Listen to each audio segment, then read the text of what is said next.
Hey, welcome back.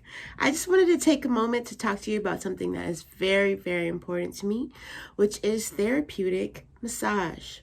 So since a lot of places are opening up right now, I just wanted to take a moment to talk about some really important information. If you're one of my clients, you already know this, but it's a good refresher since it's been a while since a lot of the massage places have been open. So I first wanted to start out by talking about if you've never had a massage before. For your first massage, the best type of massage to get is going to be a Swedish, because it's going to be more like what you're expecting. You're less likely to get injured from dealing with too much pressure, anything like that. You definitely need your first experience to be very gentle, very relaxing, and a full body, usually is the best way to go for your very first experience with massage.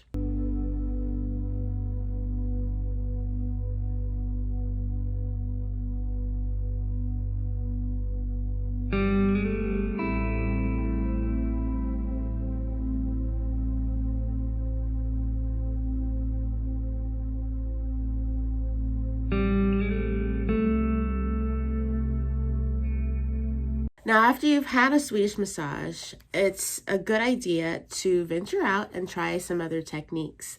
I would say hold off on getting maybe a Thai massage until you're comfortable with trusting a stranger to move your body. But say, for instance, you're dealing with pain. Maybe you've noticed a decrease in your range of motion in an area. A lot of times my clients come to me the first time realizing that they can't turn their head very far, or they can't raise their arm past the shoulder, or something like that. And that's when you definitely need therapeutic massage, something that's going to get a little deeper than a Swedish. Swedish is meant to just deal with the superficial muscles and just relax, maybe move the lymph fluid, relax the skin level. It doesn't go deep. We actually have about 3 layers of muscle in most of the areas of the body, and in order to get down to the deeper levels of muscle, you need more pressure, you need more focus, and you need somebody who is skilled in that type of technique. You usually need very little, if any, oil or lotion, and someone that you can trust to give you that type of pressure and detail and attention. This is for times when you're feeling tension, you're feeling discomfort, maybe the muscle has been burning because it can't relax, or maybe it feels weak, like you can't trust it. These are all things that are going to need a therapeutic touch as opposed to just a Swedish to just kind of smooth things out. All right?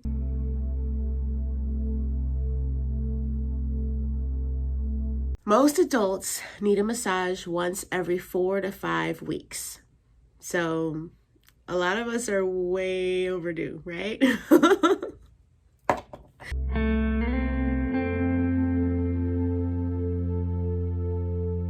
For your first therapeutic massage, it's going to be a bit of a learning experience where you want to learn how to communicate with your massage therapist. You need to be comfortable with telling them whether or not you feel like you're getting too much pressure, whether or not you feel like they have moved on to the next area too quickly, whether or not you feel comfortable with what they're doing. All of that, you need to feel comfortable with communicating to that therapist. And until you feel that way, it's important that you don't go into a session wanting deep pressure or wanting to get to the heart of a tension issue. One of the reasons why I think it's really good to go to the same person more than once consecutively is that there's a trust that builds up between you and your massage therapist.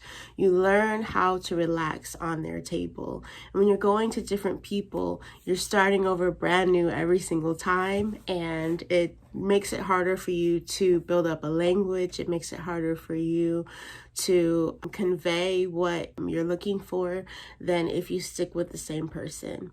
Now, something that I've noticed between me and a lot of my clients is that we start to develop a language for things.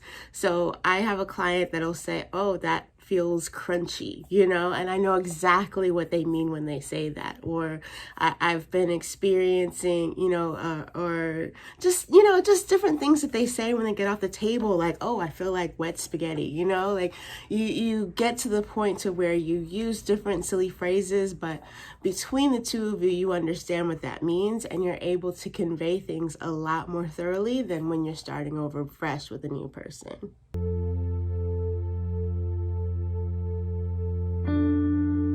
So something that really bothers me, that I guess is probably the reason why I'm even doing this video, is that a lot of new clients that I talk to, or spouses of clients who refuse to get massage, tell me about horror stories, like really, really intense experiences that they've had with massage therapists.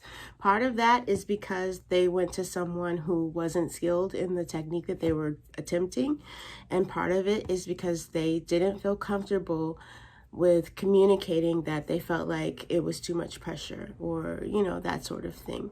So it's very important that you know that you can end a session if you need to. If you are in too much pain, if it's too intense, if there's too much even if you just feel uncomfortable for some random reason, you are allowed to say, you know what, I think we need to stop. I've heard people talk about being bruised after massage, feeling like they couldn't walk after massage. None of that is normal. After a therapeutic massage, you will feel soreness, like the next day after you've gone hard lifting at the gym, but it should only last about a day, 2 at the very most, and it should just be, slight discomfort. You shouldn't feel like you need to use ice packs or anything extreme like that.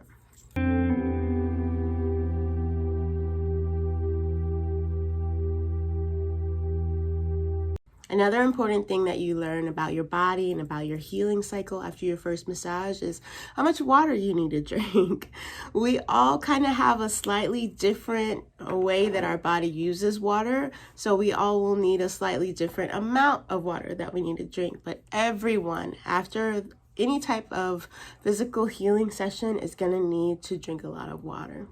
For your second therapeutic massage, you're going to learn about breathing. You're going to learn about what type of pressure is helpful as opposed to what type of pressure is hurtful. So there's this learning curve that happens between the first and second massage, to where you start to recognize the difference between, okay, that's uncomfortable, that spot is sensitive, but keep going because that's helpful to me, or ow, ow, ow, stop that, And it's kind of hard for me to explain it more than that, but it's a communication that happens between you and your body, that happens between your body and your massage therapist, that happens between you and your massage therapist. There needs to be a trust there on all 3 of those levels. So with that, you learn about when the pressure is a bit intense and you just need to breathe through it, or when you need to tap out and say, hey, actually, let's just leave that. Another really important thing that we learn somewhere around the second session is what frequency of massage you need right now. A lot of people start out needing a massage every week to work on a specific thing that's really been bugging them, like their neck or maybe a shoulder issue or, something like that. We will come back on a weekly basis and address it a couple of weeks in a row until we can slowly spread those frequencies out and you go longer without being in pain.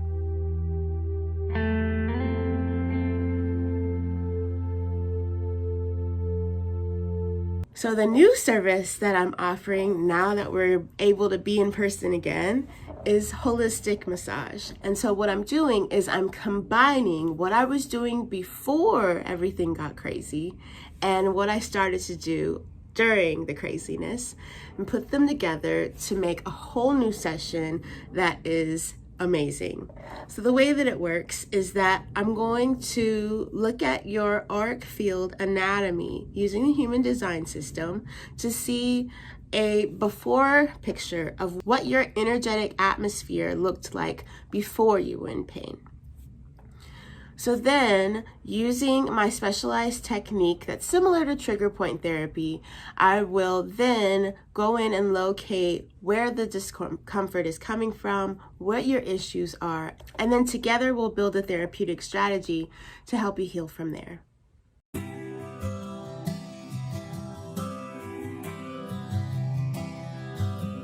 Breathe in.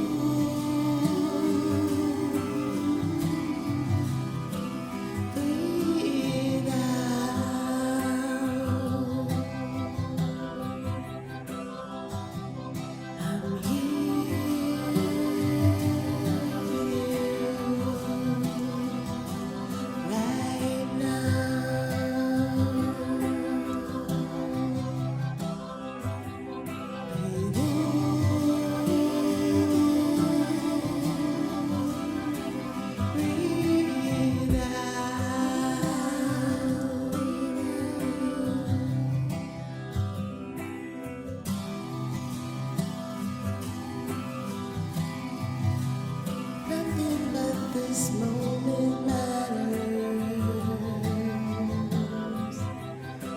I think that's it.